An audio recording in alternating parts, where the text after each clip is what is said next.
The Carolina Panthers lost 26-10 to Jacksonville. Didn't feel that close. They were pretty dominated throughout the game. And I actually don't think the Jacksonville Jaguars played particularly well for them, yet they were still in control of the game for darn near the entire game. Yeah, Jags didn't light it up. Since then, Dave Canales has spoken to the media multiple times after the game, Panther talk, like media availabilities happen during the season for the head coach. And a lot of it is coach speak, and a lot of it is getting better and pointing out things you need to work on. But there was one particular thing, as soon as he said it, I cringed. And I'm not the only one because, he speaks a whole bunch, and every beat reporter was like, I'm going to tweet out that exact quote because we all had the same thought.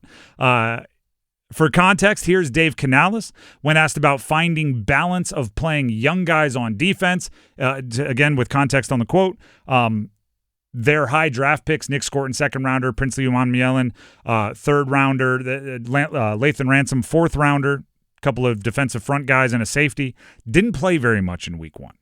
So with that being the table setting, here's Canales on finding the balance of playing young guys on defense. I'm pushing that. I'd love for all of our young guys to play. I really believe that it's so valuable for those guys to be out there. Are they going to be perfect? No. Will every rep that they take be valuable and beneficial for their future? Yes. And so I would love for those guys to get opportunities out there so that we can see what we have. And then also just knowing like it's a long season and a lot of people are going to play, at different times. And so it'll help us, going forward. He'll get his chances, and as he continues to do the right things and show the type of play style that we've seen from him, I think he'll give us confidence, to give him a shot at some point. But, right now, I like the group the way they're at, and we just have to continue to get better at our football. You're pushing for it?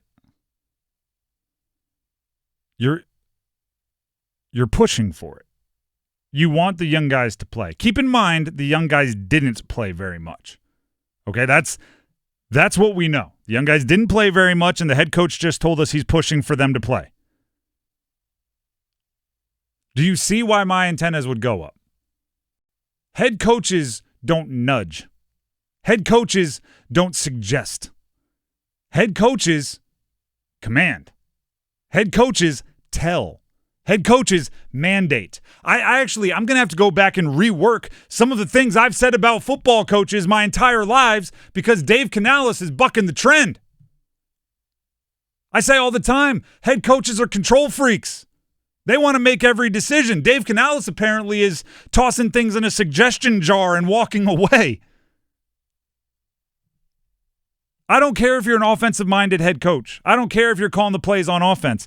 If you want someone to play, you tell their position coach or their coordinator that one's going to play, and they play. Your name's on the building is kind of what I'm getting at. Does anybody have any clue what Dick LeBeau's record was as a coordinator?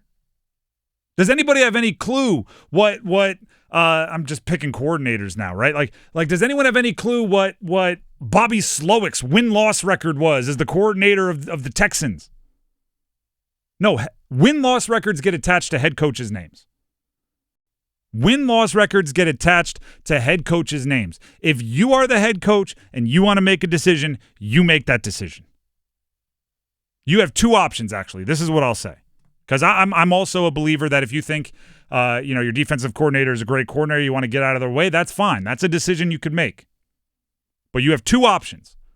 One, give commands so what you want to have happen, happens. And if it doesn't happen, people pay, heads roll, right? Jobs are lost. Or you give autonomy to your coordinator, and then you have to keep your mouth shut about it. Then you can't say, well, I was pushing for it, right? Because now you're distancing yourself from the decision and you're putting it on them publicly when it was your decision to empower them.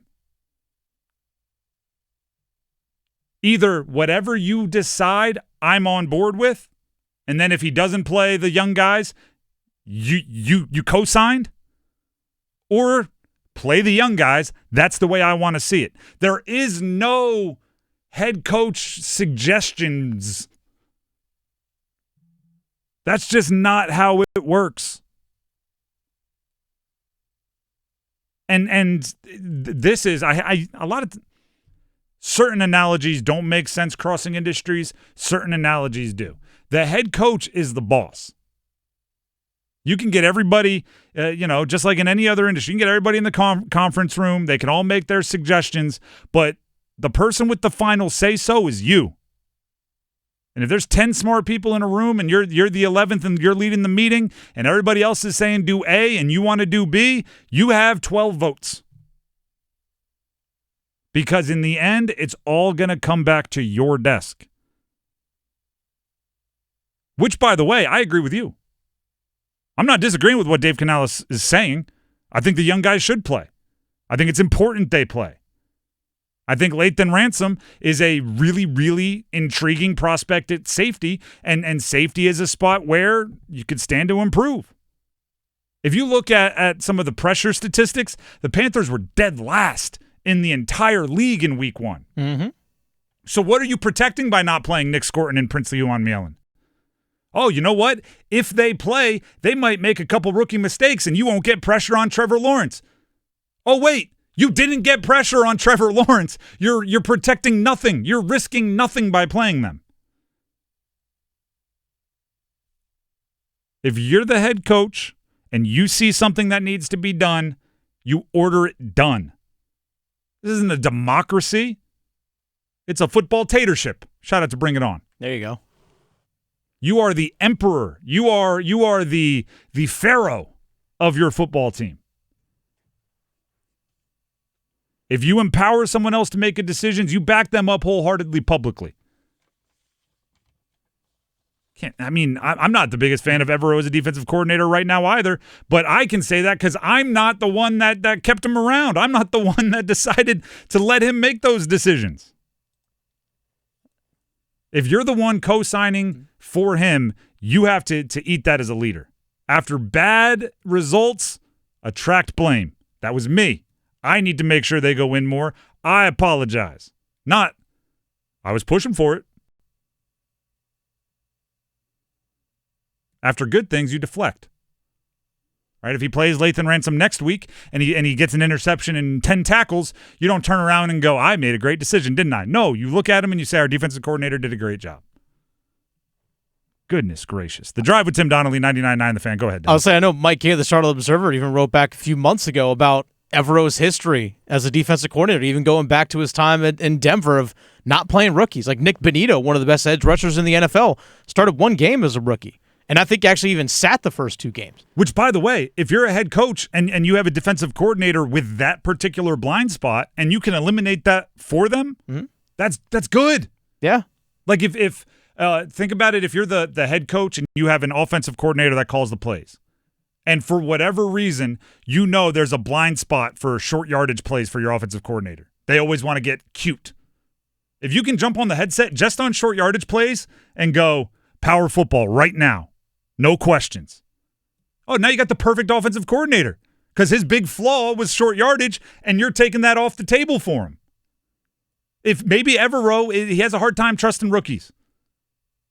If Mike Kay knew it, I'm sure Dave Canales is aware of the trends. Yeah. If you can jump in and go, hey, Evero, I know you don't like trusting rookies. I'm telling you, Ransom in, Scorton in on third downs. Like whatever it is, I'm telling you, boom, now you got a better defensive coordinator. You've eliminated one of his flaws. Be a head coach. The Drive with Tim Donnelly, 99.9 The Fan. And by the way, that is the difference between being a good coordinator and being a head coach. Coordinators make good suggestions.